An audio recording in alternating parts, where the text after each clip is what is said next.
我同周文懷係好朋友，曾經3次入股嘉禾，幫佢渡過難關。周文懷持有28.33%嘅股權，係嘉禾嘅第一大股東。我私人公司 Garrix Resources 3次增持股之後，持股量達到20.13%，成為嘉禾第2大股東。識周文懷嗰陣，佢剛剛從邵氏出嚟創辦嘉禾，我哋嘅緣分來自一場高爾夫球。記得第一次同佢落場打波，佢談吐爽快，打完波一齊飲茶。佢同我講起對香港電影嘅執着，話一定要拍出屬於香港人嘅電影，要讓東南亞都知香港製造嘅厲害。我當時就覺得呢個男人唔簡單，同我做生意嘅執着有幾分相似。好多人話我多次出手幫周文懷，係看中嘉禾嘅商業價值。呢個講法實在太膚淺。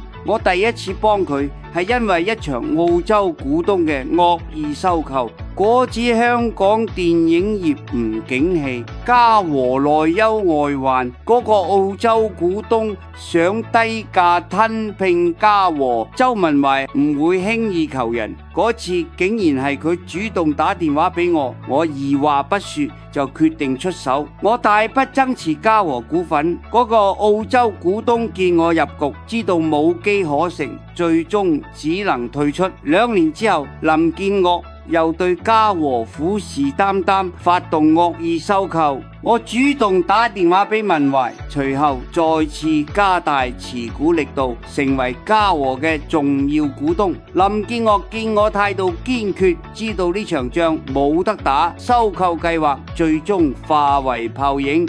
1994年，我建議周文懷投資地產，好多人話我係想拉文懷入地產圈賺錢。其實當時我只係覺得地產市場前景好，而嘉禾當時雖然拍戲有得賺，但係資金周轉始終有壓力。我了解周文懷嘅為人，佢淨係專注於電影，對地產一竅不通，所以我同佢講：你唔使懂地產，聽我嘅建議，小事一把就夠，賺到嘅錢可以用嚟支持嘉禾嘅電影事業。周文懷向來信任我，果然聽從咗我嘅建議。冇諗到嗰次投資讓佢大賺一筆，佢用呢筆錢改善咗嘉禾嘅運轉，仲成功帶領嘉禾喺香港主板上市。